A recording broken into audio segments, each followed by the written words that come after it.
In past reviews, I've spoken about my Irish heritage, but I haven't spoken as much about my Italian heritage. Now, I can say a lot about the Roman era and the Romans and about their warfare and tactics and weapons, but I'm not going to do that today. I'm actually going to talk about one of their enemies. Now, normally I only cover medieval weaponry, sometimes Renaissance, but I do have a really large interest in other time periods and even other geographical locations. So, in talking about ancient weaponry, I'm going to speak today about the windlass falcata.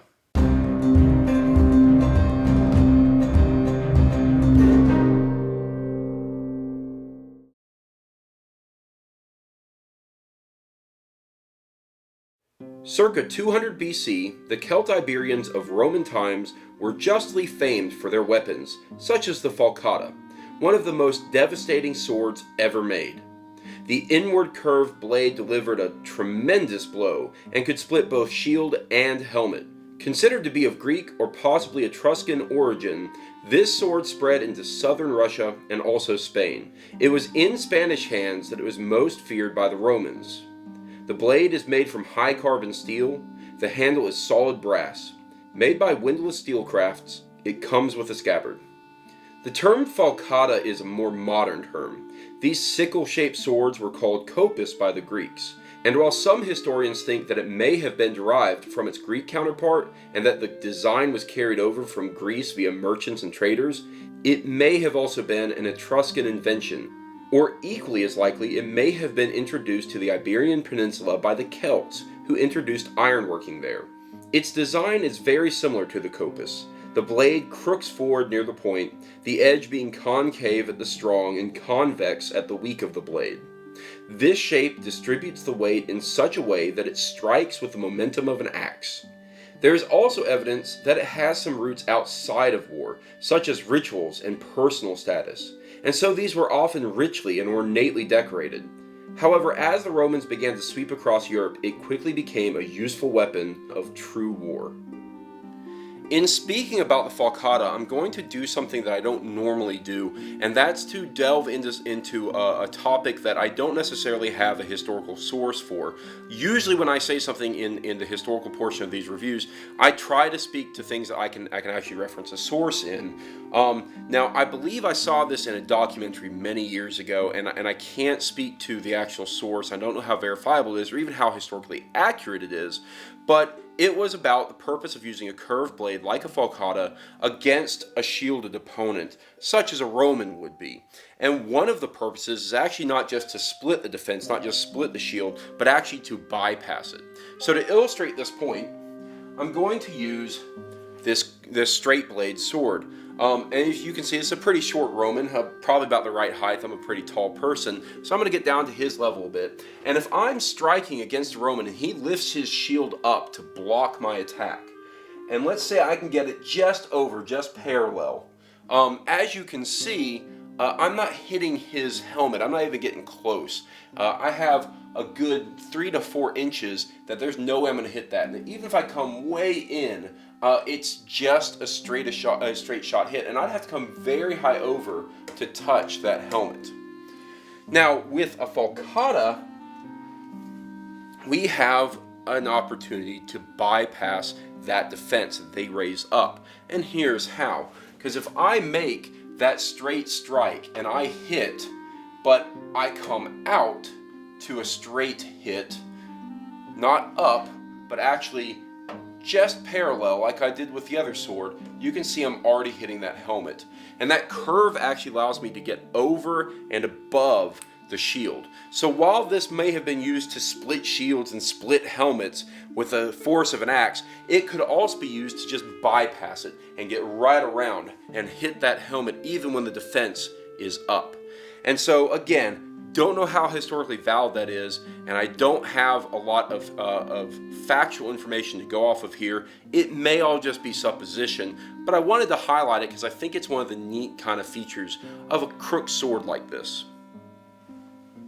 Here are the specifications for this sword. You may note that the weight is a little heavy for a sword this size, but it makes sense based on its purpose. Additionally, there are multiple different thicknesses for this blade because of its design.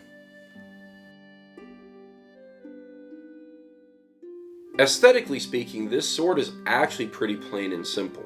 And that's not normally a problem that I have a concern of, except that its authentic historical counterparts tended to be a lot more decorated. So I would have liked to have seen a little bit more in terms of decoration on the windlass version. Now, I do like other things about this sword, specifically the curvature I'm very, very fond of. The way that it's got a nice, very obvious curve near the weak of the blade, the front of the blade, is something that you don't see in every example of Falcata reproduction online, but certainly is very noticeable in this one and is very apparent.